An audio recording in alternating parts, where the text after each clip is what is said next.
pouvons comprendre sa pensée. Et nous sommes toujours dans le même thème que nous avions commencé dimanche passé. Qui se rappelle de ce thème? La marche dans une même vision.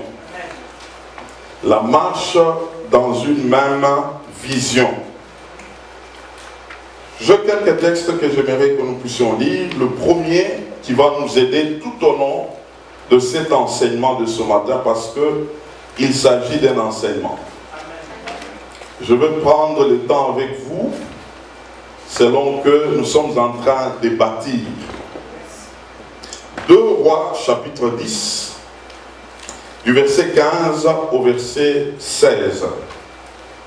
2 Rois, chapitre 10, du verset combien? 15 à 16, nous allons nous tenir debout pour honorer cette parole.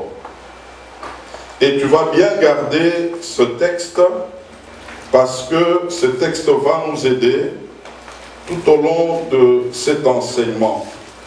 C'est ce texte qui va vraiment nous aider ce matin à comprendre la pensée de Dieu par rapport à la vision. Nous lisons au nom de Jésus-Christ. Étant parti de là, il rencontra Jonadab, fils de Récab, qui venait au-devant de lui. Il le salua et lui dit: ton cœur est-il sincère, comme mon cœur l'est envers le tien? Et Jonadab répondit: il l'est. S'il l'est, répliqua Jéhu, donne-moi ta main. Jonadab lui donna la main, et Jéhu le fit monter auprès de lui dans son char, et dit: viens avec moi, et tu verras mon zèle pour l'Éternel. Il l'amena ainsi dans son char. Amen. Amen. Oui, nous pouvons reprendre nos places. Merci beaucoup. Nous prenons deuxième passage, 1 Samuel 18, du verset 1er au verset 4. 1 Samuel 18, du verset 1er au verset 4. Quelqu'un sera béni ce matin par cette parole. 1 Samuel 18, de 1 à 4, nous lisons. Et David avait achevé de parler à Saül, et dès lors, l'âme de Jonathan fut attachée à l'âme de David. Et Jonathan l'aima comme son âme.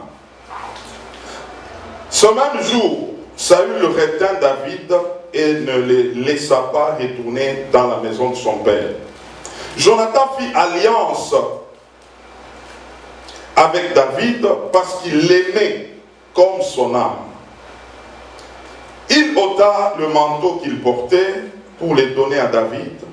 Il lui donna ses vêtements et même son épée, son arc et sa ceinture. Ah, ça c'est fort ça. Ça c'est fort. Verset 5. David allait et réussissait partout où l'envoyait Saül. Il fut mis par Saül à la tête des gens de guerre. Il plaisait à tout le peuple, même aux serviteurs de Saül. Amen. Amen. Et nous prenons enfin Actes des Apôtres, chapitre 9, versets 26 à 27. Acte 9, verset combien? 26 à 27, nous lisons. Lorsqu'il s'est rendu à Jérusalem, Saul tâcha de se joindre à eux, mais tous les craignaient et ne croyant pas qu'il fût un disciple. Alors Barnabas, l'ayant pris avec lui, les conduisit vers les apôtres et leur raconta comment, sur le chemin, Saul avait vu le Seigneur qui lui avait parlé et comment à Damas il avait prêché franchement au nom de Jésus. Amen. Amen. Amen. Amen. Amen. Est-ce que tu peux dire à ton voisin, sois attentif ce matin?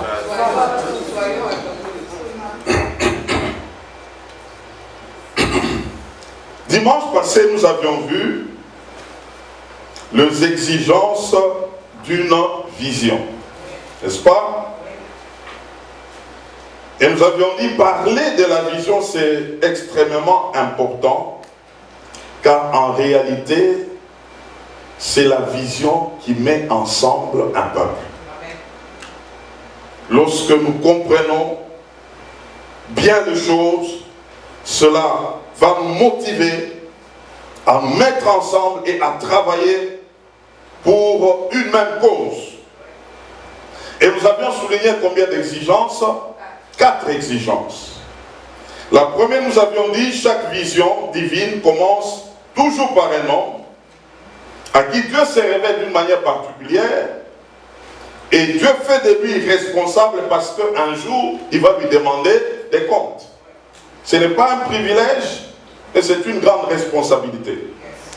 Deuxièmement, nous avions dit, la vision divine n'est pas l'affaire de tout le monde, mais c'est une affaire de sélectionner.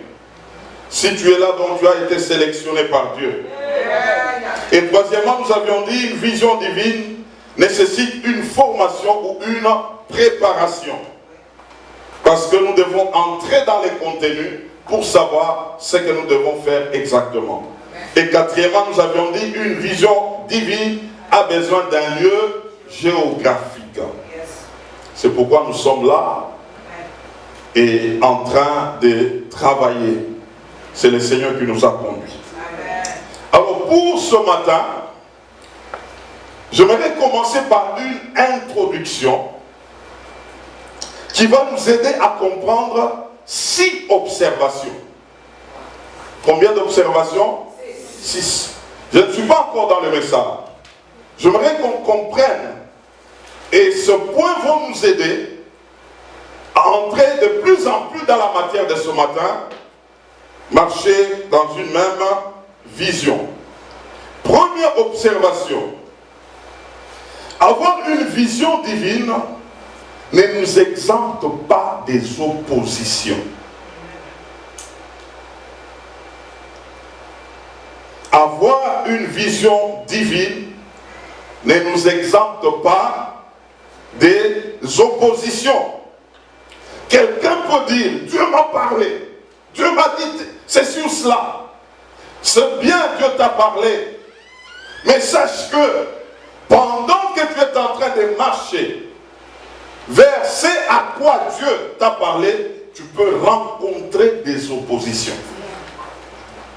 Tu peux rencontrer des vents contraires. Tu peux rencontrer des adversités. Ce n'est pas que c'est Dieu qui a parlé, c'est un chèque en blanc. Non. Les forces des ténèbres peuvent s'élever. C'est pourquoi nous ne devons pas rêver, frère. Je vais dire à quelqu'un ce matin que nous sommes en guerre. Amen. Parce qu'il s'agit d'une vision divine. Sache qu'on te fera la guerre. Mais Dieu nous rassure, mais on ne va pas te vaincre. Parce que si tu es dans cette vision divine, la guerre peut s'élever, mais tu seras toujours vainqueur. Et donc je vais dire à quelqu'un ce matin, sois armé d'un esprit de guerre. Amen. Deuxième observation. Toute vision divine peut être déviée par les hommes. C'est pourquoi on doit veiller. Lorsque c'est Dieu qui a parlé, vous savez, les hommes, généralement, n'aiment pas faire ce qu'ils ne maîtrisent pas. Ils aiment faire des choses selon qu'ils les comprennent. Mais quand c'est Dieu qui te prend, il peut te conduire là où tu ne connaissais pas. Et quand d'autres ne voient pas, ils peuvent te dévier. Regardez Pierre. Jésus commence à parler de l'œuvre de la croix. Pierre regarde et dit, en tout cas, ces choses ici deviennent compliquées. Il faut que je dise à Jésus, arrête l'affaire là de la croix. faisons autre chose. Jésus veillait sur sa vision. Il pouvait dire, arrière de moi, Satan. Moi, je dois aller là-bas. Si je suis là, c'est pour cette croix-là. Je dois l'affronter. Et donc, si on ne veille pas, on peut même te conseiller à t'écarter de la vision. Il faut faire attention. Troisième observation. Les circonstances de la vie peuvent dévier une vision. L'homme peut se retrouver sur des choses qui commencent à lui résister. Il peut changer. Il peut prendre une autre direction. Je vous avais dit, un moment, ça c'est dimanche passé, quand Dieu nous avait parlé de Grébert, nous nous sommes retrouvés de l'autre côté à Varennes. Mais maintenant, j'ai dit à mon épouse, non, bon, Varennes c'est entre Varennes et Grébert, c'est les coins. Il m'a dit non, Dieu avait parlé Grébert. Les circonstances peuvent te faire changer la vision que tu as avec Dieu. Il faut rester là en train de veiller. Et seul Dieu maîtrise les futurs. Et donc nous devons chercher à faire comme lui-même nous avait demandé de faire. Parce que c'est lui qui connaît tout le contour. Quatrième observation. Toute vision divine passera toujours par des tests. Alléluia. Les adversités, les accusations, les complots, le coup bas, même les conflits. Parce que vous voulez tenir à la vision, on doit être prêt à affronter toutes ces choses. C'est pourquoi Paul pouvait parler lorsqu'il était à Éphèse. Il dit, ce n'est pas en vain que je me suis battu avec des bêtes sauvages. Ce n'étaient pas des animaux. C'était des gens qui étaient incarnés des esprits de bêtes. Il fallait se bagarrer avec pour s'en sortir. Il y a des tests.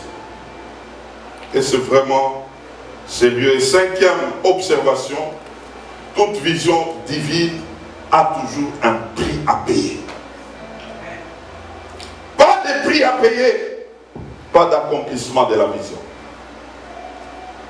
C'est pourquoi ça peut nous demander des sacrifices, des veillées de prière. Amen, pasteur.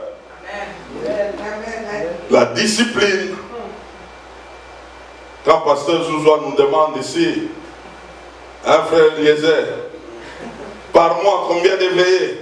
Les sœurs doivent se réveiller 1 heure, minuit, à 2 heures. Une vision demande toujours un prix à payer. Il faut toujours se mettre ça en tête. Il n'y a pas de prix à payer, il n'y a pas d'accomplissement de vision. Tu as une vision, tu dors comme tu veux, tu manges comme tu veux, tu fais comme tu veux. Ça sera une vision, tu vas marcher avec dans ton sac. Il ne sera pas accompli. Il faut se battre. Il faut payer le prix. Et sixièmement, toute vision divine a toujours des limites. Selon que Dieu ne nous donnera pas tout. Il peut nous donner un champ et il va verser son onction proportionnelle au champ dans lequel il t'a placé. Tu sors de ce champ, tu peux être vulnérable. Mais si tu travailles dans le champ dans lequel Dieu t'a placé, tu seras imbattable, invulnérable. Parce que Dieu veillera sur toi, il veillera sur ta vie. Et Dieu nous a parlé de combien de nations? 46 nations. Sur les 46 nations, Dieu va nous protéger. Amen. Dieu va combattre pour nous. Il sera avec nous. Nous devons connaître nos limites lorsque Dieu nous parle. Pierre savait qu'il était apôtre des circoncis. Paul savait qu'il était apôtre des païens. Et Pierre savait que Pierre avait ses limites et Paul aussi avait ses limites. Très important. L'apôtre Paul pouvait même, Pierre pouvait même dire, Paul c'est quelqu'un qui parle des choses difficiles, même à comprendre. Il savait que non, ça c'était pour Paul. Lui aussi avait ses affaires à lui. Amen. Alors ça, ce n'était que le 6 observations. J'aimerais qu'on entre dans le vif de ce matin. Et nous avons un sous-thème ce matin. Comment s'adhérer dans une vision? C'est quoi le sous-thème? Alors j'aimerais que tu participes avec moi aujourd'hui. Là je suis enseignant. Comment s'adhérer dans une vision?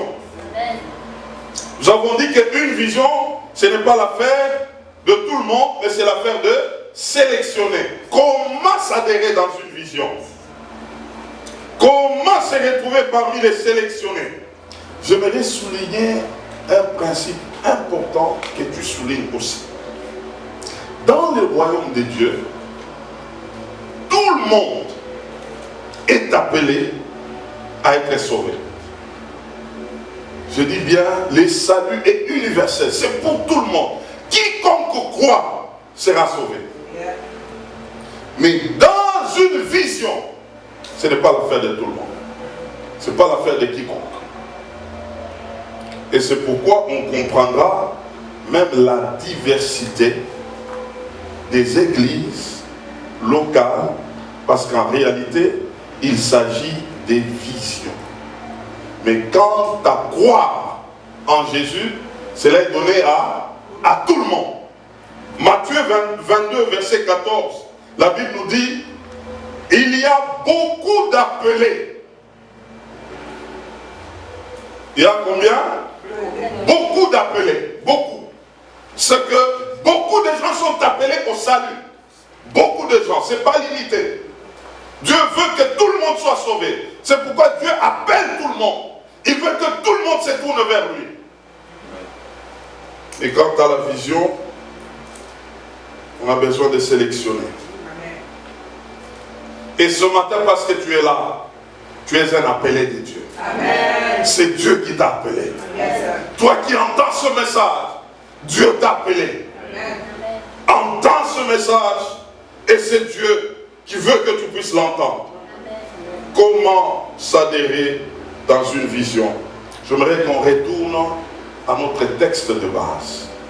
Les 2 Rois, chapitre 10, verset combien? 15 à 16. C'est sur ces textes que nous allons comprendre comment s'adhérer dans une vision. Aujourd'hui, nous voulons souligner 4 points. Et si tu me suis attentivement, tu vas comprendre beaucoup de choses ce matin. Alléluia. Nous sommes au verset 15. On parle du roi d'Israël, Jéhu, qui était dans sa conquête. Il rencontre un monsieur répondant au nom de Jonathan. On nous dit que c'était un fils de Récab. Vous savez, la tribu ici des Récab, c'était des Récabites. On peut le retrouver dans Jérémie 45. Cette tribu avait une particularité. C'était une tribu de personnes qui étaient très disciplinées.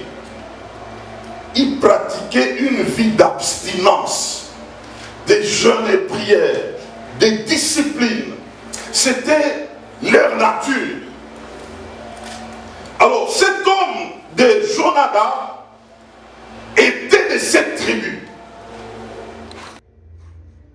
Alors pendant que Jéhu était en pleine conquête, il croise cet homme. Il lui pose une question. Et il s'est adressé au cœur de Jonadab. Qu'est-ce qu'il lui a posé comme question? Ton cœur est-il sincère comme mon cœur l'est envers le tien? Pour s'adhérer à une vision, la première des choses, il faut la sincérité du cœur. Ou encore la foi sincère. Je parlais de quoi? la sincérité du cœur ou encore la foi sincère. Dans 2 Timothée chapitre 1er, les versets 3 à 5, Paul s'adresse à Timothée. Il dit, Timothée, je me rappelle de ta foi sincère que tu avais hérité de ta grand-mère Eunice et de ta mère, de ta grand-mère Loïs et de ta mère Eunice, qui je suis persuadé que toi aussi tu as cette foi sincère. C'est quoi la foi sincère? C'est quoi un cœur sincère? C'est un cœur qui est passé par une conversion authentique. Amen. Alléluia. Amen. Vous savez, mes frères, on ne peut pas être sincère sans être réellement sauvé,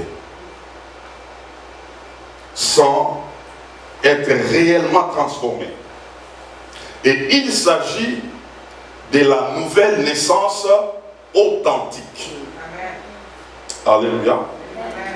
Je me suis dit aujourd'hui, je vais expliquer quelque chose. Je l'ai dit même à la jeunesse. Je vais expliquer un peu l'affaire de la nouvelle naissance. Qu'est-ce qui se passe? Parce que nous sommes en train de poser des bases. J'ai besoin de 3 personnes. Axel vient. Puis, qui encore? Joseph vient. Et je m'étais dit, alors ça c'est le Saint-Esprit, j'avais besoin d'un enfant. Et quand j'ai vu la maman l'entrer avec l'enfant, j'ai dit c'est bon. Le Saint-Esprit est dans cette affaire. Je vous dis franchement, j'avais besoin d'un enfant pour expliquer ce que je vais expliquer ce matin. Amen. Lorsque Adam était dans le jardin et qu'il avait péché, on nous dit qu'il y avait mort. Adam, en lui, celui qui était mort, c'était son esprit. Ok? Alors Adam était resté avec une âme, nous parlons de lui, âme, avec un corps. L'esprit était décédé. Ok? Adam a commencé à vivre. Adam a vécu jusqu'à 900 et quelques ans. Pendant qu'il vivait avec une âme et un corps. Alors, celui qui dirigeait les choses en lui, c'était lui, l'âme. Et c'est comme ça que l'âme pouvait prendre les choses en main, mais s'éloigna de Dieu parce qu'il était dépourvu de l'esprit. Nous sommes d'accord? Il s'est multiplié. La postérité est venue, autant de personnes. Tous ceux qui venaient par Adam, ils venaient avec une âme et un corps, sans l'esprit. Et quand il y avait des prophètes qui pouvaient venir pour travailler, ils avaient un esprit qui était préparé d'une manière momentanée. L'esprit faisait le travail. Après la mission, l'esprit rentrait. L'esprit n'était pas permanent. Mais non, Jésus, quand il est venu avec la dimension de la nouvelle naissance. C'est-à-dire quoi? C'était de ramener l'esprit qui était mort. Alors, ma fille vient. Ah, tu es béni. On peut l'attendre. Ouais. On va faire ça. Joseph va là. Oui. C'est ici. Alors, quand il y a nouvelle naissance, c'est l'esprit qui est né. Maintenant, on retrouve un esprit, une âme et un corps. Maintenant, il se fait que, ici, c'est lui le patron.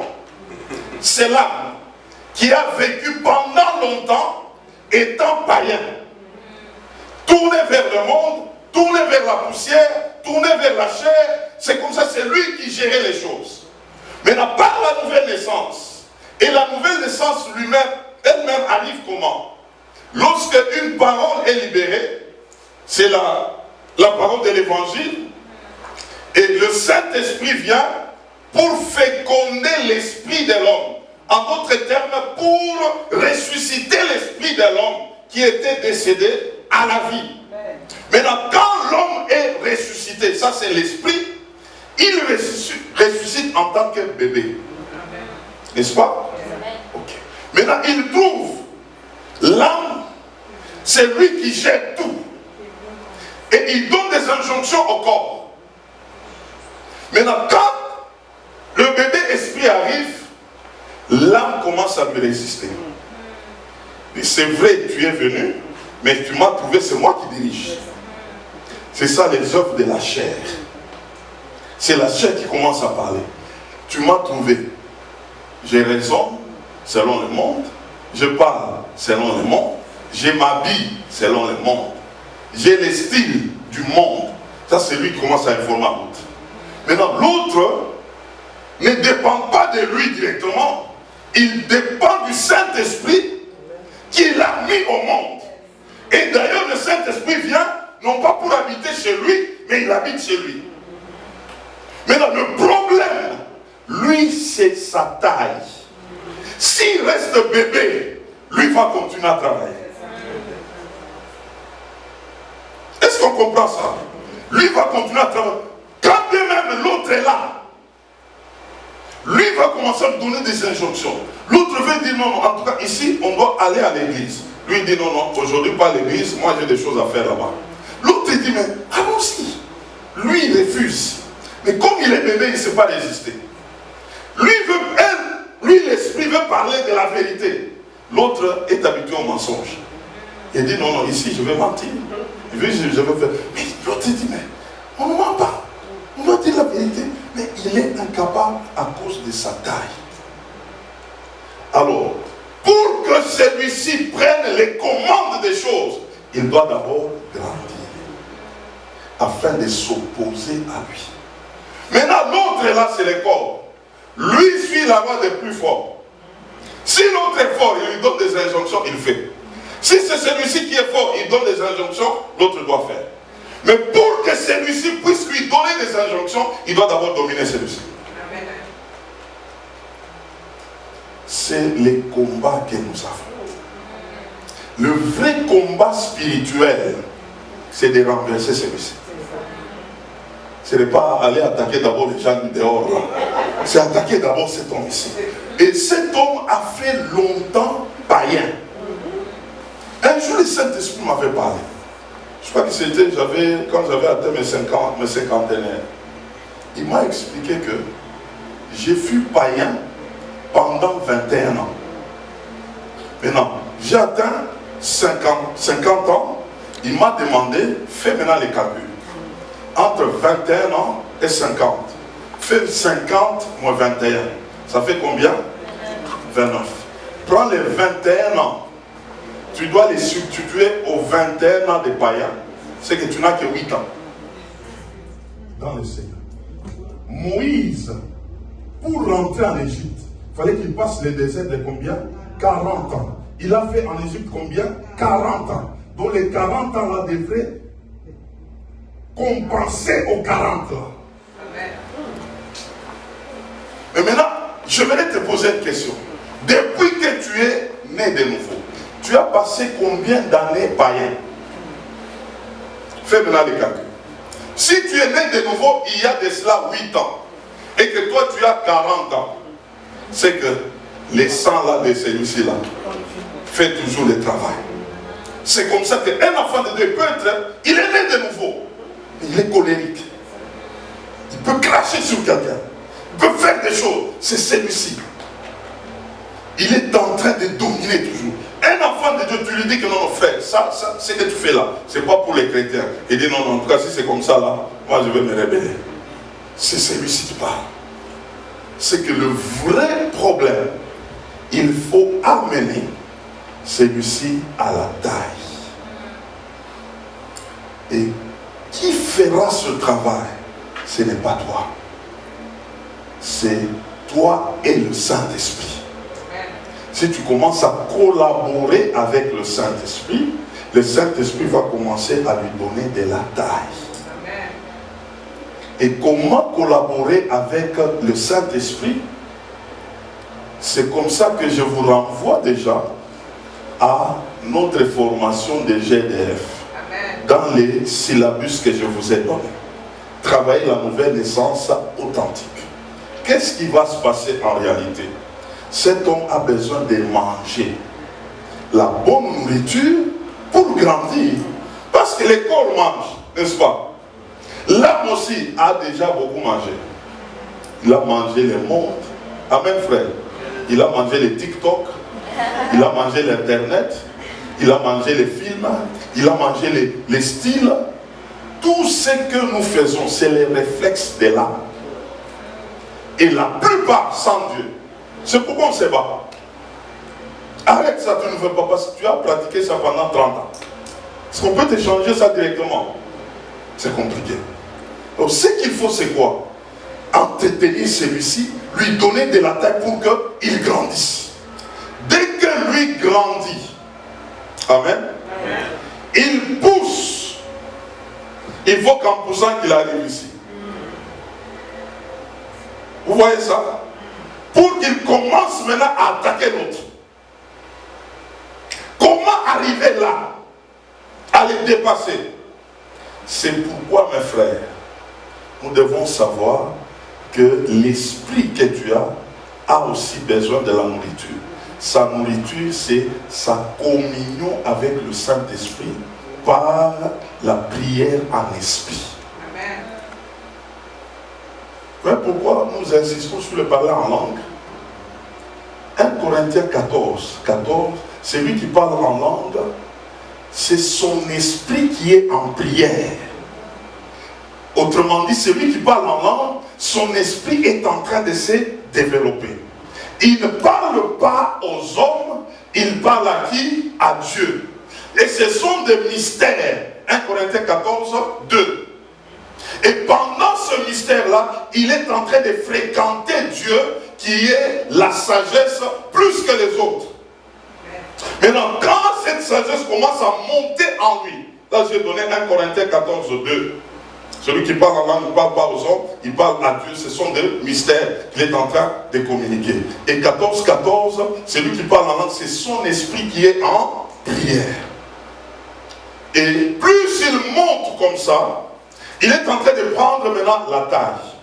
Quand il prend la taille, il va commencer à lancer à l'âme maintenant les besoins de la parole de Dieu.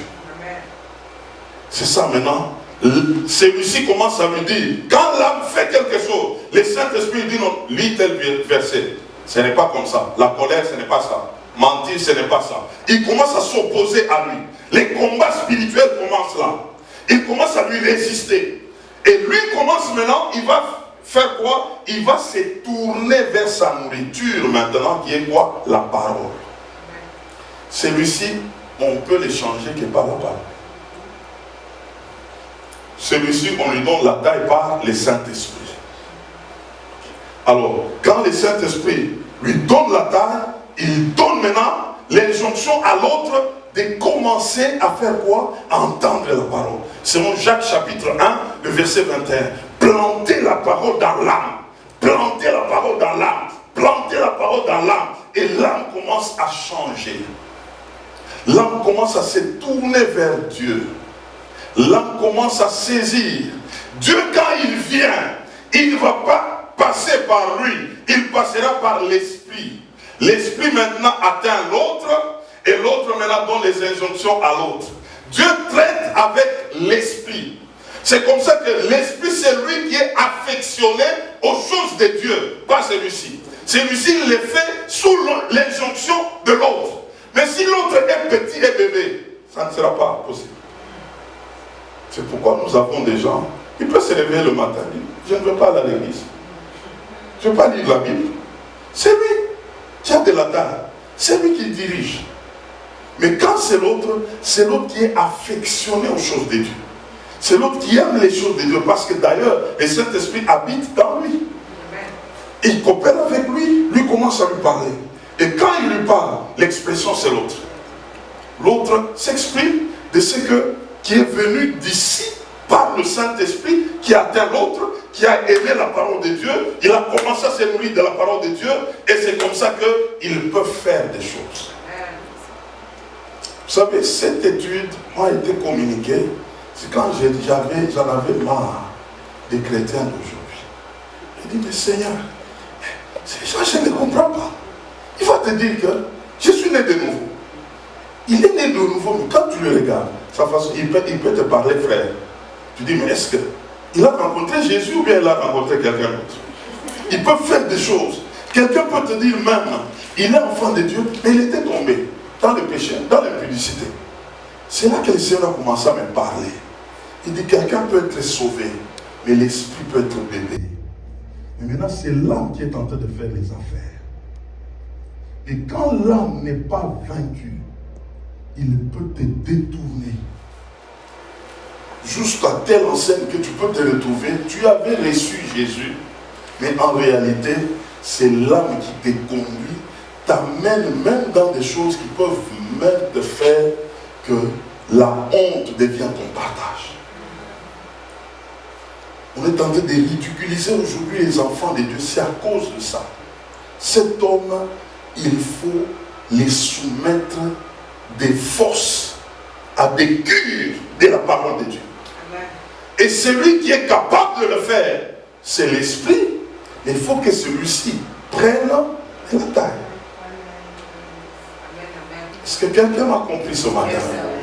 Alors, écoutez-moi encore. Vous savez pourquoi aujourd'hui il y a des problèmes dans des églises? Les gens se divisent. Les gens s'injurient. Il y a d'autres même qui se donnent des coups. C'est à cause de l'autre. Quand l'autre, tu le piétines là, l'autre ne pardonne pas facilement. L'autre va dire, tu m'as piétiné. Il y a même 20 ans, tu l'avais piétiné. Mais l'autre te dit toujours, on m'a piétiné. Mais si tu piétines l'autre, l'autre ici a le pardon. Parce que c'est lui qui s'affectionne aux choses de Dieu. Il va te pardonner, il va réagir comme Dieu, parce que l'Esprit de Dieu est en lui. Oh, c'est comme ça que nous avons des problèmes avec autant de personnes. C'est quand l'autre est toujours en action. Et donc nous devons travailler en sorte que l'autre ne parle plus. Qu'il commence à suivre les injonctions de celui-ci lorsqu'il a la taille. Et nous allons régler autant de problèmes. Nous serons toujours ensemble. Amen. Parce que c'est de l'esprit que nous allons nous affectionner de choses de Dieu et nous pouvons aller de l'avant. Vous pouvez rentrer, que Dieu vous bénisse. Merci ma fille. Est-ce que quelqu'un a compris quelque chose? Amen. C'est que le combat ou la bataille que nous avons, c'est de crucifier qui? Cet homme de l'âme là. Il est là. Quand il te dit, moi, c'est effectivement lui. Oh, il faut qu'il soit crucifié et qu'il soit soumis à qui? À l'esprit. Et l'esprit doit avoir quoi? De la taille. Et nous avions expliqué comment avoir de la taille. Et c'est pourquoi, mes frères, j'insiste ce matin, parce que nous parlons de la vision. Écoutez-moi bien, les enseignements que nous avons donnés dans les GDF, c'est d'amener les gens à cet entendement. C'est d'amener les gens à le comprendre, qu'ils comprennent. Ce n'est pas que tu dis, je suis déjà né de nouveau, Et d'ailleurs, je pose la question souvent. Aujourd'hui, on parle mal de choses de Dieu. Quelqu'un peut être né de nouveau il y a 10 ans passés. Ok? Mais pendant, il explique à quelqu'un, moi je suis un ancien dans les choses de Dieu. J'ai 10 ans dans la foi. Non. Tu peux croire que tu avais 10 ans, mais ton esprit est bébé. Pendant 10 ans, il ne grandit pas. Donc s'il faut poser la question aujourd'hui, il faut poser la question de savoir, ton esprit à quel âge? Tu peux avoir 10 ans, mais pendant les 10 ans, c'est l'âme qui domine, qui gère. Donc l'esprit n'influence pas. C'est comme ça qu'on s'est battu avec un frère ici. Et quand je le vois, il est bien maintenant. Il fallait lui parler seulement. L'âme là est en train de réclamer. Il dit non, non, moi, tel que je suis là, moi je suis correct. Mais quand tu le regardes, il n'est pas correct. Mais c'est l'âme qui est en train de dire, je suis correct. Mais quand tu le regardes avec les yeux de l'esprit, il n'est pas correct. Donc il faut donc faire grandir l'esprit pour qu'il découvre qu'il y avait un problème. Alors ça c'est un exercice. Et frère, ce n'est pas du tic-tac. Autrefois j'étais du genre, ne faites pas ça, ne faites pas ça. Le Saint-Esprit a commencé à m'expliquer, il dit non, non, il y a un problème sérieux. Il faut les enseigner à comprendre qu'il y a un combat spirituel là. Amen. Quelqu'un peut entrer dans un magasin. Il entre dans un magasin. Il est gros comme ça. Mais l'âme les dirige dans un magasin où des habits sont petits comme ça. Mais toi tu es gros comme ça. Va dans les magasins où il y a des habits qui sont à ta taille. Mais l'âme l'impose. Et puis il prend là. Et quand il met là, ça les serre. Et puis il te dit, ça c'est bien. Hein? Maintenant, il trouve encore d'autres qui travaillent dans la même onction de l'âme là. Et l'autre dit, ah tu es bien, tu es sexy. Hein? Voyez comment est-ce que les choses se passent. Mais quand vous regardez, vous parlez à l'autre, il ne te comprend pas. Il dit, ah non, non, non, en tout cas, non, non, en tout cas, ça c'est... Mais c'est comme ça. Où est le mal? Et quand il dit où est le mal, là, tu les regardes. Hein? Tu dis, Seigneur, aie pitié de nous, Seigneur. Aie pitié de nous. L'âme nous fait des choses. L'âme nous fait des... Et là, c'est quand il est au contrôle des choses. Il va te conduire là où tu ne dois pas être. Vous savez que tout le monde qui va dans des bars, dans des endroits, il y a des gens qu'on tire comme ça. On les tire, il est là, mais il ne sait pas exactement pourquoi il est arrivé là. C'est l'âme qui les domine. Il fait des choses. Tout ce monde qui tombe dans l'impudicité, il n'aime pas ça pour la plupart. Il peut se retrouver là et commence à regretter. Mais qu'est-ce que je viens de faire? L'âme t'a conduit là. Ça t'a imposé quelque chose. Tu n'étais pas à la hauteur de résister. Donc il y a un travail à faire. Si tu es dans le CMCR, c'est pour arriver à ces résultats. Amener des gens à comprendre le combat qui est en train de se passer en eux. C'est pourquoi les GDF, c'est très important. Nous devons travailler là-dedans. Ce n'est pas des choses à dire à quelqu'un, non, non, change, enlève ses habits, ce n'est pas bon, c'est comme ça. La personne ne va pas comprendre. Tu l'amènes, il y a un combat. Le combat spirituel, là, ça se trouve en toi. Regarde, il y a un homme là, il te fait des affaires, toi tu ne comprends pas. Il a commencé depuis ta naissance. C'est lui qu'il faut attaquer. Et quand quelqu'un commence à comprendre, il dit, au fait, il y a un problème, c'est vrai. Des fois, je peux me réveiller, je ne veux pas dire des choses qui sont de Dieu, et puis comme ça, là, maintenant, je comprends que c'est vrai, il y a un combat. Je deviens conscient du combat qui se passe en moi, je peux m'élever. Contrairement, c'est compliqué, et à d'autres, on les a déjà amenés. Aujourd'hui, là, avec nos églises, il y a des églises des âmes, où on accepte les âmes entre là. Et on dit, non, non, ils sont, c'est de la foule. Parce que là, on peut t'accepter comme n'importe comment, quand on dit que Dieu ne voit que les cœurs. Il voit les cœurs pour les faire grandir. C'est l'esprit là, qui doit prendre de la taille afin de diriger les autres. Alors si nous comprenons cela, nous allons nous mettre en guerre.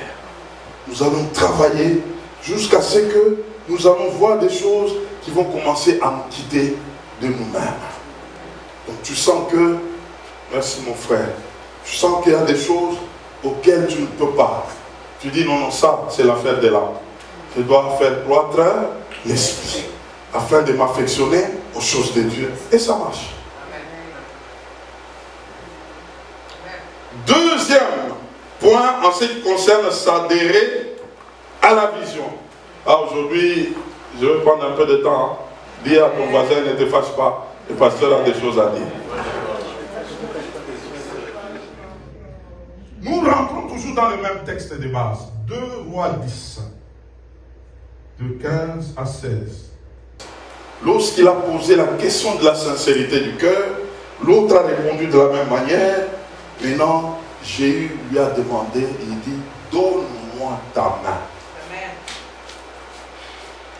La deuxième dimension pour s'adhérer à une vision, c'est de donner sa main d'association. Amos 3.3 nous dit, deux personnes peuvent-elles marcher ensemble sans pourtant se mettre d'accord? C'est une question. Matthieu 18.20. La Bible nous dit, là où deux ou trois sont assemblés, je suis au milieu d'eux. C'est ça, hein? Oui. Ah non, ce n'est pas ça. En mon nom. Sans assemblement. Assemblés? En mon nom. En mon nom. Pas assemblés seulement. Est-ce que quelqu'un m'entend? J'aimerais vous dire, mes frères, et suivez-moi très bien. L'église, ce n'est pas une mutualité. L'église est l'église lorsque Christ est le centre. L'église est l'église lorsque nous nous retrouvons autour du nom de Jésus-Christ.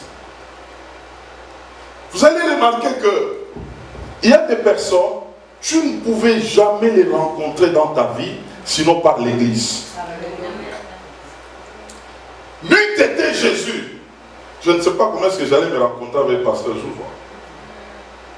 Et donc, nous devons maintenir celui qui nous a mis ensemble. Notre relation n'a de raison d'être que si l'autre est au centre. En dehors de ça, nous avons tapé à côté. Et c'est comme ça que la dimension de demander la main, d'abord il lui a posé la question, s'il était sincère, c'était de loin. Généralement, lorsqu'on ne connaît pas une personne, on peut la saluer de loin. Bonjour, bonjour. Mais quand on commence à tendre la main, c'est une autre dimension des relations qui est en train de venir. Et j'aimerais vous dire ce matin, les relations ont des degrés.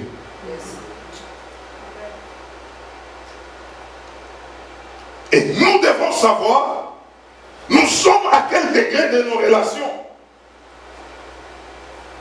Le fondement de notre relation doit être Christ. Et si c'est Christ, tous nous sommes conscients de cela, l'amour vrai naîtra. Je parle de quel amour? L'amour vrai. Sans intérêt, sans hypocrisie, sans ruse. Parce qu'il y a quelqu'un qui nous maintient dans cet amour. Parce que lui-même est amour. Parce qu'il est amour. Et c'est lui notre centre de gravité. Cet amour de lui va commencer à se communiquer en nous. Et nous allons nous retrouver, nous commençons à naviguer dans le même amour. Vous savez, une des choses que j'ai toujours voulu savoir, mais qui est difficile jusqu'à aujourd'hui, c'est de savoir si quelqu'un m'aime.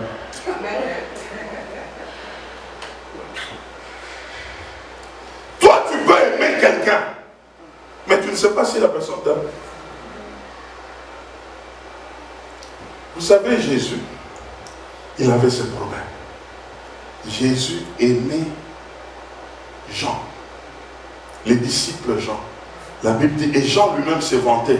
Quand il parle de lui, si vous lisez dans Jean là, il explique deux fois, il dit, les disciples que Jésus aimait. Il parle de lui. Mais Pierre aimait Jésus.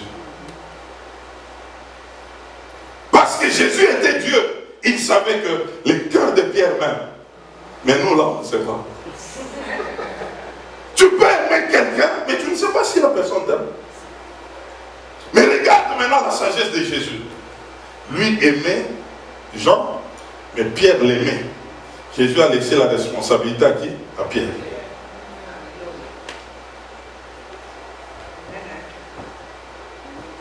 Demande un peu à ton voisin, est-ce que tu m'aimes vraiment? Demande-moi.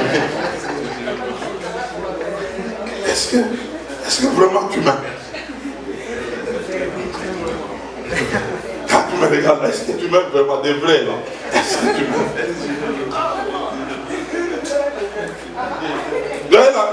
La fête de la femme de Job. La femme de Job est allée dire à Job, Maudit Dieu et meurs. Ah, mais que je meurs, toi tu restes là.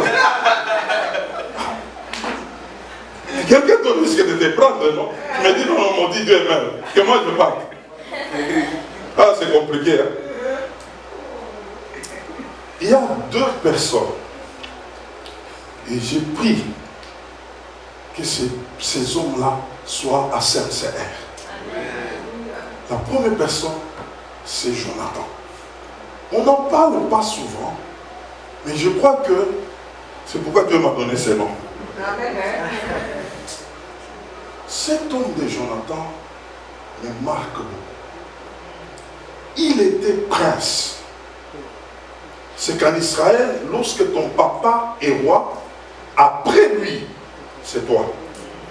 Mais il croise un homme, un berger, David. La Bible dit, il l'aima comme son âme. Il a fait alliance avec lui. Et quelle était cette alliance? Il a enlevé son manteau, il lui a donné. Il a levé son épée, il a donné.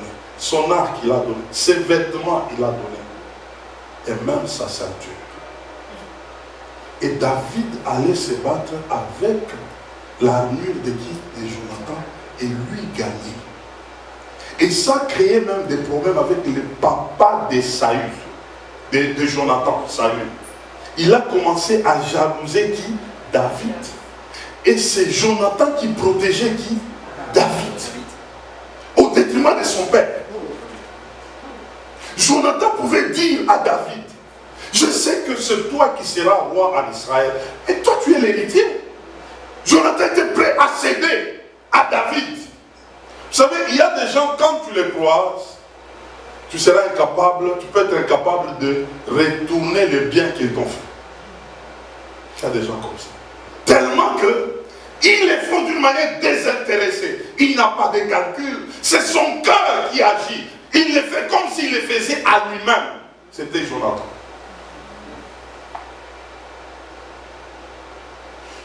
Vous savez, c'est comme ça que cet homme, quand il est mort, d'ailleurs, beaucoup interprètent souvent l'affaire de Jonathan. Non, Jonathan savait que David était roi. Il devrait rester avec le roi.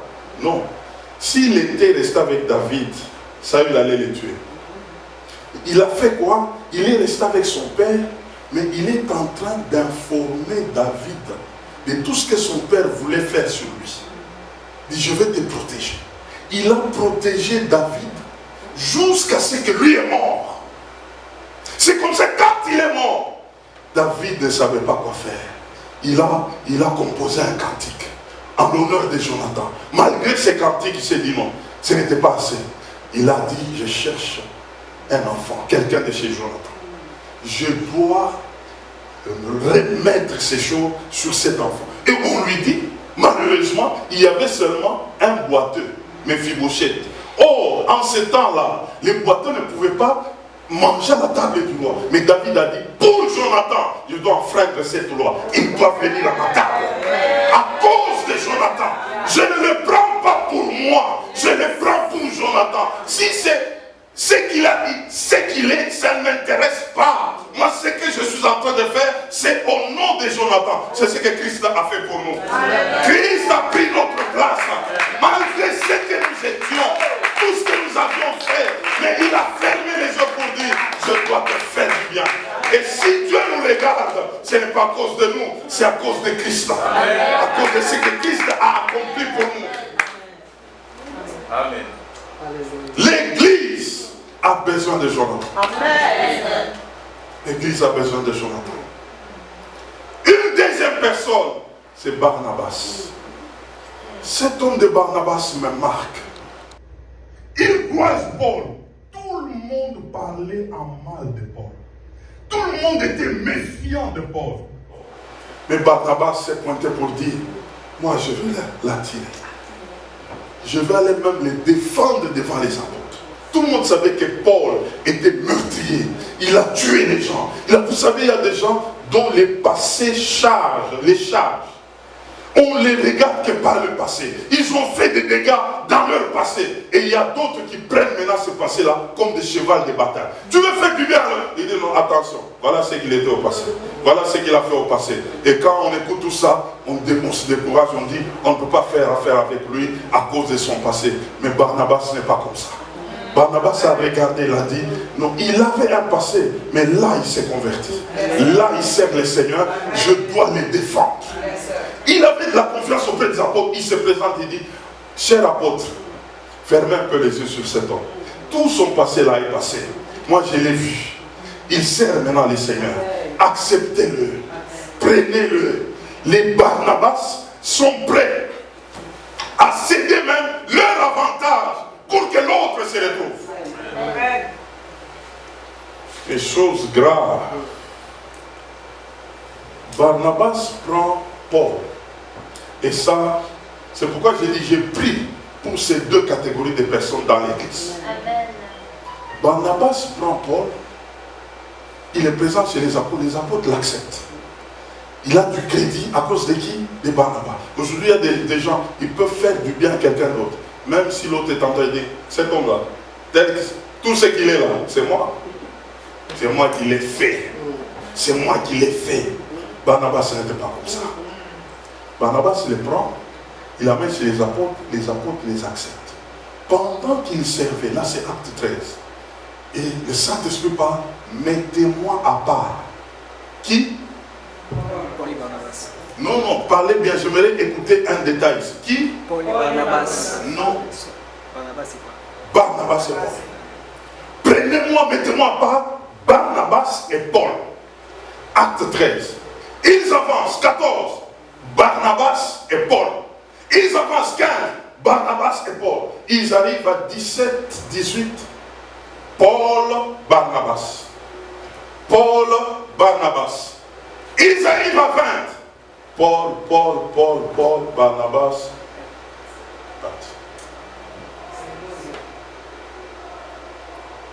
Qui a commencé? Qui avait le devant? C'était Barnabas. Après, c'est Paul qui passe devant. Mais Barnabas est là. Il n'en fait pas un problème. Aujourd'hui, on peut tuer les gens. Moi, je l'ai fait. Il commence maintenant à prendre le devant devant moi. Non. Je ne peux pas accepter. Je ne peux pas. C'est comme ça que les gens se font du mal. Et là, je parle même dans le ministère. Parce qu'il a commencé, il avait commencé après moi. Il commence à avoir un nom plus que moi. C'est moi qui l'ai fait. D'ailleurs, il peut sortir même les souvenirs là. J'avais fait ça, j'avais fait ça, j'avais fait... Non, je n'accepte pas. Mais un Barnabas, il l'a défendu. Il l'a présenté et puis il lui a laissé la place. Et tu peux prendre les devants. Aujourd'hui, c'est Paul qui parle des épîtres. On ne voit pas Barnabas, il n'y a pas. Il n'y a pas là où Barnabas a écrit.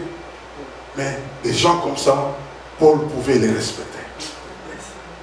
Paul pouvait les honorer. Nous avons besoin des cœurs comme ça. Les cœurs de Barnabas. Les cœurs de Jonathan. Des personnes comme ça. Quand il a vécu, c'est pourquoi moi j'appelle, il y a des personnes dont, et je les appelle les amis d'alliance. C'est des personnes qui ne peuvent jamais trahir une relation.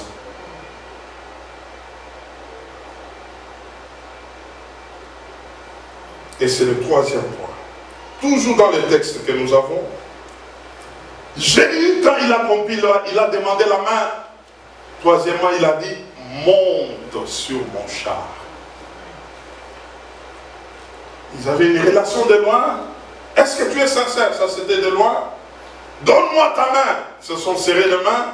Maintenant, troisièmement, il lui dit, monte maintenant dans mon char. C'est l'intimité. La proximité. Où on se retrouve, qu'on peut se parler maintenant d'esprit à esprit. Vous savez, comme je vous ai dit, les relations ont des degrés. Quelqu'un peut t'inviter au restaurant pour aller manger. Mais si quelqu'un t'invite chez lui pour aller manger, c'est une autre dimension des relations. La relation commence à grandir. Il y a des gens avec qui on peut se limiter juste au restaurant. Il y a d'autres, il ne connaîtra même pas ta maison. Mais quand quelqu'un commence à entrer dans ta maison, la relation augmente. La dimension d'intimité. Viens, entre dans mon char, mets-toi à côté de moi. Les chars là, il était seul, mais il dit à l'autre, mets-toi à côté de moi. Il pouvait se bousculer. Et c'est là qu'on se découvre de vrai.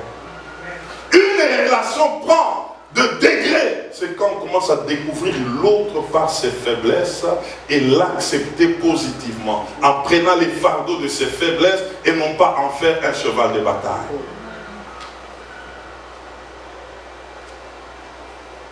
Lorsqu'on commence à soutenir quelqu'un par ses faiblesses, on connaît ses faiblesses, on connaît ses points faibles, mais on s'est dit, nous avons une même histoire ensemble, on peut, ces faiblesses deviennent pour toi des sujets de prière, pourvu que la relation tienne.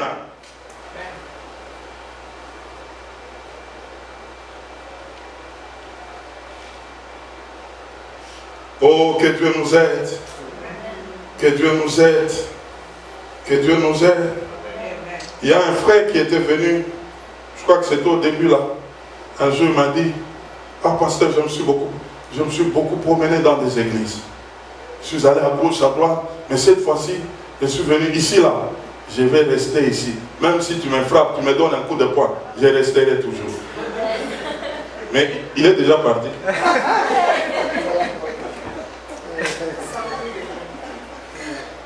Il est déjà parti. Ah Seigneur, Seigneur, Seigneur. Je n'ai jamais oublié la sagesse d'un de mes aînés pasteurs. Il avait eu des problèmes. Suivez-moi très bien. Nous parlons de comment marcher dans une même vision. Il avait des problèmes. C'est quelqu'un que Dieu utilise beaucoup même aujourd'hui. Au pays, il était tombé dans des problèmes compliqués. Alors, il avait beaucoup de pasteurs. L'un des pasteurs, pendant ces problèmes-là, il a sauté sur l'occasion. Il a commencé à l'accuser. Il a pris un groupe de gens et il est parti avec. Les autres qui étaient fidèles, les autres pasteurs autour de lui, parce qu'il a beaucoup d'extensions, sont restés. Alors ce papa-là nous disait, je ne regrette pas son départ.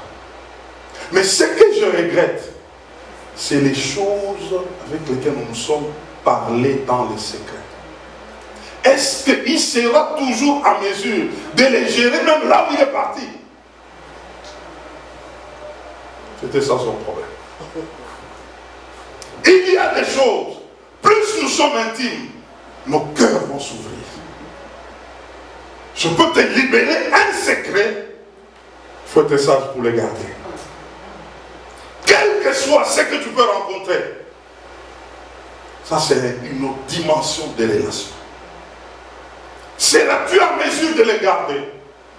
Parce que quelqu'un te l'avait confié du fait qu'il a vu que son cœur et ton cœur étaient ouverts. Il y a des choses à gérer. Il y a des choses à gérer. Monte sur mon char. Et quatrièmement, il a dit, je vais te montrer mon zèle pour l'Éternel. Là, c'est les services. C'est là que maintenant on peut travailler ensemble. Si nous avons géré ces 3 points, là nous pouvons servir. Et c'est ici, mes frères, suivez-moi très bien, où le service prend une autre dimension. Vous savez, quelqu'un peut dire, il est en train de travailler dans la vision de l'apôtre. Mais quelqu'un peut dire, je suis en train de travailler dans la vision de Dieu. C'est que je me retrouve que cette affaire me concerne. Ce n'est pas le rythme qu'on va me donner là pour dire, si quelque chose ne va pas, je peux abandonner et partir. Mais tu sais que tu es en train de servir les seigneurs, mais par une vision donnée. J'ai rencontré des gens pouvant dire, non, j'étais dans une église et là-bas on m'a déçu. Et comme on m'a déçu là, je me suis rétracté. Et puis bon, maintenant là, je suis devenu un peu méfiant. On entend souvent ça, non? Je suis devenu un peu méfiant. Alors c'est pourquoi quand je viens dans une église là, je regarde d'abord, je ne suis pas prêt à m'engager, je suis un peu méfiant d'abord. Quand tu as servi qui? Si c'est Dieu que tu as servi, quelle que soit la déception que tu as connue des hommes, ça ne change pas devant Dieu. Toi, fais ton service. Ne laisse pas que les autres commencent à te dicter. Ce que tu as connu avec les autres commence à te dicter là où Dieu te regarde, comme quelqu'un qui est dans son champ, le champ de Dieu. Beaucoup ont ce langage. Je ne me donne pas parce qu'on m'a déçu. Tel m'avait dit, voilà ce que j'avais connu. Frère, tu es dans le champ de Dieu. Vous savez, lorsqu'on arrive à comprendre que toute chose concourt au bien de ceux qui aiment Dieu, même une déception peut être une formation pour toi. Ça peut être une formation pour toi. Apprenons à prendre des choses du bon côté. Tu vas persévérer. Tu vas avancer. Personne ne peut t'arrêter. Vous savez, j'ai un principe qui peut être même bizarre. C'est que je peux commencer une œuvre. Même si je laisse à quelqu'un, là où je veux aller, je ne vais pas là-bas pour commencer. Dieu lui me regarde par rapport à tout ce que j'ai fait avec lui. Je suis en train de continuer le travail. Mais quand tu te dis non, là on t'a déçu, maintenant tu arrives à un autre endroit, ce sont les autres qui commencent à subir maintenant les déceptions d'autrefois. Tu es devenu indifférent, tu commences à poser des questions, tu commences à regarder, nous en train de passer, il faut faire attention avec eux. Mais toi tu ne m'as pas connu. Mais comment tu vas faire attention avec moi? Donc il y a des fois parce qu'on commence à subir les choses des autres. Nous en tout cas, il faut faire attention. On peut t'arnaquer là, on peut... Et tu ne m'as pas connu. Fais comme si tu es devant Dieu. C'est Dieu que tu sers. Si les hommes te déçoivent, Dieu va s'occuper d'eux. Et toi, sers le Seigneur. Tu ne vas rien perdre. Le Seigneur te regardera à partir de la fidélité de là où tu avais commencé là. Non, je ne donne plus les dîmes. Hein. Parce qu'en tout cas, les pasteurs, là, quand tu donnes les dîmes, là, c'est eux qui bouffent. Maintenant, ici, tu arrives là, ce n'est pas les pasteurs qui bouffent les dîmes, mais toi, tu vas te dire, non, quand je donne, il va bouffer. Ça devient compliqué. Fais ce que tu peux faire. Sers le Seigneur. C'est Dieu qui te voit. Et d'ailleurs, Dieu regarde beaucoup ceux qui travaillent en secret. Des fois, le ministère que nous faisons ici, c'est un ministère public. Mais il y a quelqu'un qui peut travailler en secret et Dieu est en train d'approuver tout ce qu'il est en train de faire et Dieu peut l'aider dans beaucoup de choses. Comprenons cela. C'est le temps de servir. C'est le temps de servir. C'est le temps que chacun de nous présente son zèle. Je suis en train de clôturer. Je clôture par un principe capital. C'est Luc chapitre 12. Chapitre 16 plutôt, verset 12. C'est par là que je suis en train de terminer. Luc 16, verset 12. On nous dit quoi? Aïe, aïe, aïe, aïe, aïe, aïe, aïe, aïe, aïe.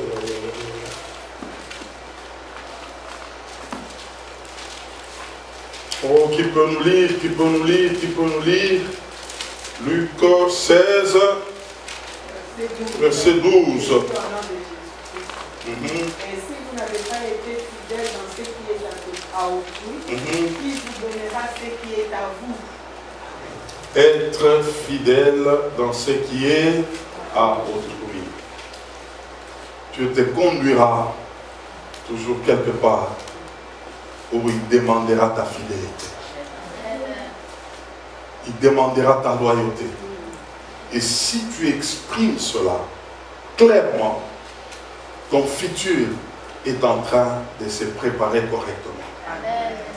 J'aimerais dire, mes frères, ne vivons pas pour nous-mêmes. Tu peux faire un bien aujourd'hui, ce bien, ce sont tes enfants qui vont en bénéficier. C'est cette parole, la profondeur de cette parole. Tu te laisses fidèle à Dieu. Tu fais certaines choses. Des fois, c'est comme si tu n'as pas directement des résultats. Mais sache que quelqu'un qui viendra de tes entrailles, il va jouir de ses résultats. Quelque chose se passera à cause de toi. Ne te regarde pas seulement à toi-même. Fais des choses qui peuvent faire en sorte que ceux qui viendront après toi seront déjà bien préparés, bien balisés. Ils n'auront pas de problèmes, ils n'auront pas de difficultés. C'est comme ça que d'autres peuvent attribuer. Non, en tout cas, tes enfants ont de la chance. Hein? Oh, ils sont bien. Non, ce n'est pas la fête de la chance. Il se peut que quelqu'un a travaillé dur. Il s'est sacrifié, il a été fidèle dans ce qui était à autrui. Il a travaillé et Dieu a commencé à baliser le chemin pour lui. Et le futur pour cette personne devient un futur glorieux. Ne sois pas quelqu'un qu'on peut parler dans des affaires compliquées. Il a divisé les gens, il a tué, il a fait ceci, il était au milieu d'un conflit. Débarrasse-toi de ça. Prépare un bon avenir. Sois quelqu'un qui peut avoir un CV. Lorsqu'on peut voir ce CV, d'autres peuvent commencer à bénir. À dire que vraiment, ça vaut la peine que ces enfants aussi en bénéficient. Un avenir meilleur et de l'espérance. Que Dieu bénisse sa parole.